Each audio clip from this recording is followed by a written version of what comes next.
Good morning and welcome to our Town Hall Forum from the Greater Chamber of Commerce. This is a weekly program we provide our membership in order to allow them to be up to date on the current evolution of information needed as we've managed to go through COVID-19 and have a strong recovery and reentry program. We're so happy to have the opportunity to enjoy this platform to serve our business community and our membership. I now want to welcome our chairwoman, Julia Magda, who will introduce our distinguished guests on today's feature. Thank you, Yvonne. Georgia Secretary of State Brad Raffensperger is the CEO and owner of Tendon Systems, LLC. Tendon is a specialty contracting and engineering design firm with nearly 200 employees that has operated in 35 different states. Raffensperger also owns and operates a specialty steel manufacturing plant in Forsyth County. Additionally, he served 2 terms in the Georgia General Assembly from 2015 to 2019. Brad Raffensperger earned a bachelor's degree in civil engineering from Western University and an MBA from Georgia State University. He is a licensed professional engineer in over 30 states. Brad and his wife, Tricia, have been married for 42 years and live in Johns Creek, where they are members of North Point Community Church. Please welcome Georgia's Secretary of State, Brad Raffensperger, who will give an update on COVID-19 and the recovery plan for Georgia businesses, as well as plans for our upcoming election in June. Following his remarks, Yvonne will ask questions that have been submitted by our members. Secretary Raffensperger, I gladly turn it over to you. Good morning, and thank you very much. The first thing I probably will address then is probably the election process, because that's really the #1 focus that most people are talking about right now with our office particularly. And so right now we have 1.6 million voters that have requested an absentee ballot, and we sent over 1.5 million out to them. And so there's a little delta there of less than 50,000 people still waiting to get their absentee ballots. We've received back over 600,000 of those already. And so what we would say to the 1 million voters that have those ballots that are sitting there on your kitchen table, could you go ahead and take a look at that today over the weekend and make your selections and then close that up, put your signature on there, put a stamp on it and mail it back to your local county election office. Because that's going to do one thing, if nothing else, it's going to make sure that we have shorter lines on Tuesday, June 9th on election day. We have 1 more week of early voting, and then we have the in-person voting on Tuesday, June 9th. But we're looking at record turnout right now. And this is going to give you the opportunity to vote from the safety and security of your own home. And the shortest line you're going to have is the one at your kitchen table. So please do that. I think you're going to find that you'll be a whole lot less frustrated. But we are seeing that people are showing up to vote in person, and people are very patient because they understand with COVID, it's a different world, it's a different dynamic. One of the things you're going to see is that your county election officials and your poll workers, they all have on masks and they all have on gloves. Also, when you enter, you'll see that the parking devices are spaced out. They need to be. In fact, the lines out there, when you see a line is 10 feet, 10 person line, if you're 6 feet on center, that's a 60-foot line. So it's not really a long line. It's a long line in length, but not so much in people. But as you use the machine, it's cleaned off before you use it and after you use it, so that requires additional time. And so you just find that it takes longer to vote just due to some of the safety precautions we have to take for COVID-19. But we're looking for record turnout, and we're just really excited about that. But like I said, if you have the ballot still sitting on your kitchen table, please go ahead and take a look at your choices. I know that the toughest ones I always find are those nonpartisan judges. And so you have to do some research on that. But go ahead if you could and get that back to us, stick it in the mailbox Monday. And then many of the counties are having county election drop boxes, so you just drop your ballots off there also. You also have a mayor's race, which is obviously going to increase turnout. So we're just looking for great turnout through the entire state of Georgia, and I think that's a good thing that we've been able to accomplish with COVID, already, really wreaking havoc on both the economy and also on people's lives. That said, so elections is one part of our office, and that's obviously a big part, but also we handle corporate registrations, and with our office in Macon, that's business licensing, occupational professional licensing. And so we're looking at how do we help streamline that, particularly for small business owners. What can what obstacles can we remove from small business owners? And then we also have securities and charities. Last week, we did a teletown hall with U.S. Attorney B.J. Pack and the SEC about some fraud that's going on.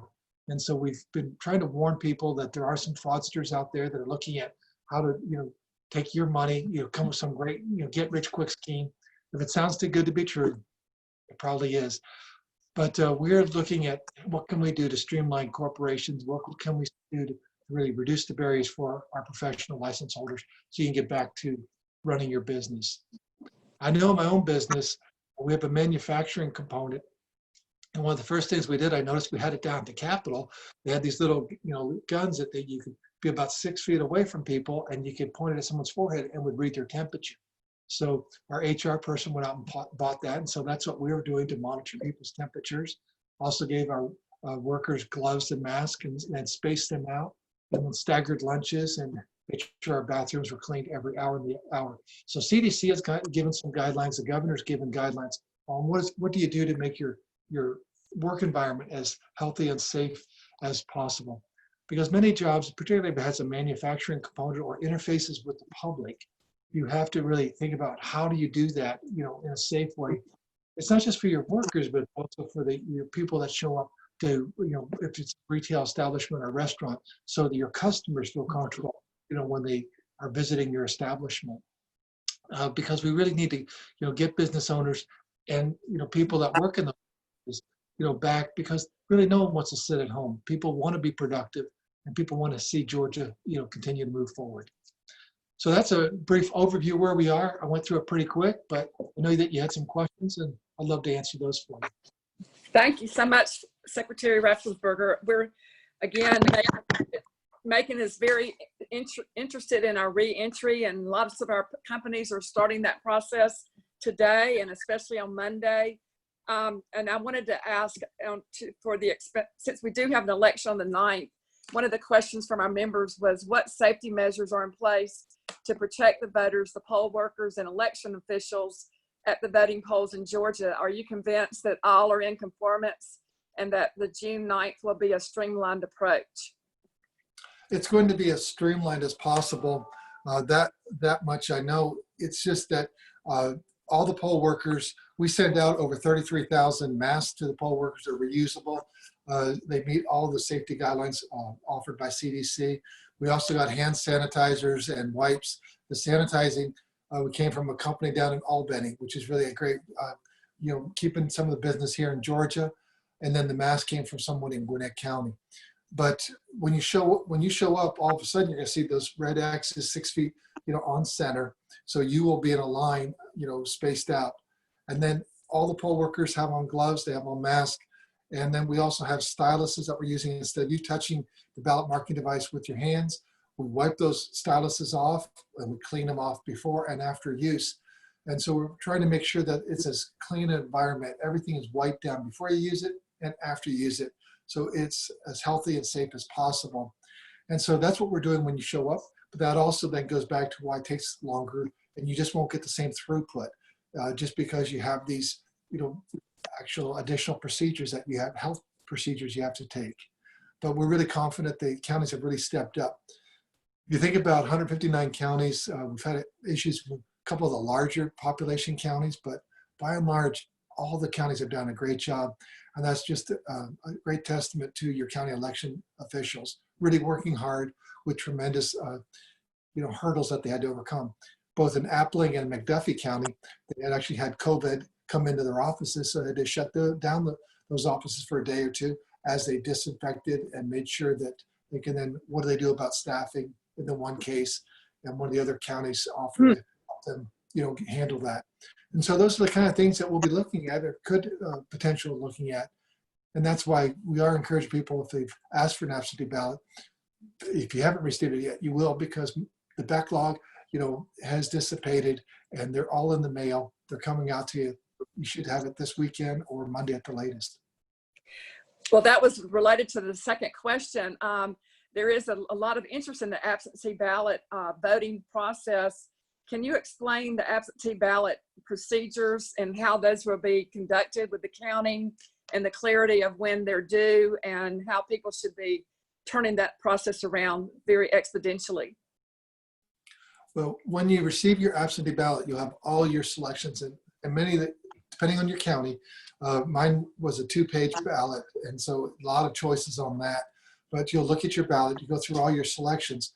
Then when you fold it up, then you put it in the envelope, then you have to sign it. And so we have signatures. And so we match up the signatures, make sure that that truly is, Mr. Jones or Mrs. Smith, that sent that, ballot back to us. You have to put a stamp on it, drop it in the mail, or drop it off at the county, ballot box, which they've made available at most of the counties. It has to be received no later than Tuesday, June 9th. So you can't put it in on Tuesday. It won't get there if you're going to mail it. So you have to anticipate how many days will take for the United States Postal Service to get it there no later than Tuesday, June 9th. And so anything received after that time, won't count. And that's just been, set in state law. So those are some of the guardrails we have in place. So please make sure that you get it done as soon as possible. Stick it in the mail, get it back to us, so your county then can start that process. When your county gets it, they'll begin the processing. And we're also added additional high-speed scanners. We got some federal dollars for that. And the high-speed scanners are going to go to the counties that had the greatest turnout of the absentee ballots. So we know that some of the larger counties have really had big turnout. And so we're going to deploy these high-speed scanners. What they'll let us to do is count those absentee ballots quicker. So you're not waiting, a week to 2 weeks to get those results. Hopefully we'll have many of the results Tuesday night, Wednesday morning, Wednesday afternoon. And that's our goal, because it does take longer to open up those envelopes, really process those and run them through the scanner. But that's why we added those additional scanners. So if the voting day is June the 9th, what will be the process for when we'll know results with the extra precautions you're having to make? Will there be an extended timeline before we'll know results of voting? I believe that in some of the races, it'll be somewhat extended. Obviously, if you've done 10% of the race, but all of a sudden, someone has 90% of the vote and the other person has 10, I'm sure the people that do those projections will probably, well, it's projected that this person's going to win that race. Right. But we'll work on that so you're not, sitting there waiting for, like in some states, sometimes they get results 2 weeks later, and that's just not acceptable. And that's why we're beginning the processing of the absentee ballots, a little bit sooner, just like you can scan, when you show up in person, those ballots are scanned, and then not tabulated until after 7 p.m. We're looking at, really some procedures that were put into place to really expedite that, so we can get those results to you still Tuesday night for many of the races, Wednesday morning, and really get that as quick as you can. We understand how important it is for all voters to hear what those results are. Thank you. As a business leader on your own right, what are some of the advice you would offer to businesses as they're making these critical decisions now about reopening? Some of them are already in practice of reopening. And what would be some of the precautions that you would share? I would say that first of all, review the CDC guidelines and Georgia's guidelines that we put out. We really modeled the CDC guidelines, follow best practices, use a lot of common sense. No one has greater common sense than Americans, and particularly small business owners, because you all of a sudden you're running your business a certain way and this thing happens, comes out of the blue, and people have been very creative. They've repurposed a craft brewery into making hand sanitizer. So think about that. So Americans are always very ingenious and are very adaptable. But think about best practices, and then think about safety from the beginning to the end, staggering out your time. And then really, if people have been working at home, do they need to all come back? And so we have engineers and we have some drafters in our business and some of our accounting staff. And so they've been working at home. We can do that. But our construction workers, our manufacturing workers, they really have to be there on a job site or in a manufacturing facility. So we don't get that flexibility there. So then spacing out your lunches, spacing out, really who's going to do what, and then your work centers. And we have in our facility, we had 4 manufacturing lines, and we really are just using 2 of them so we could space out our workers. We made sure that everyone's spaced 6 feet apart. So we do things like that. And then we have safety meetings, but really they're really health safety meetings instead of, the normal OSHA, work safety meetings, but to really make sure that everyone understands how important it is. Because if you get COVID at one place in your location, then all of a sudden, what does that do to your operation if you're shut down for 2 weeks? It's very important that you think about the consequences and what can you do to make it as safe as possible. Well, thank you. We know that under your leadership, there's some new and dynamic resources with the Secretary of State office, even probably accustomed to your website. We'd like for you to share some of your highlights on those elements at this point. And then we're particularly interested in She Leads, the She Leads program that has been discussed as coming up in the near future. Right. Last year we did She Leads in 3 locations, and we really had planned to have one in Macon, and so that hasn't happened this year because of where we are. But there's a program that we unrolled last year. Nula Zahara, she heads up our Securities and Charities division, and this is something that she wanted to do. It was really, in her heart to do this, and we said, go run with it. And so she did, and it was just well received. It was really about financial empowerment and really financial literacy. I don't think any of us, particularly business owners, we want to start a business, and we sort of know that we have to have revenue greater than expenses. We got that. When we understand about cash flow, we understand about working capital, maybe the hard way sometimes. But to develop financial literacy, I think is good for everyone in America.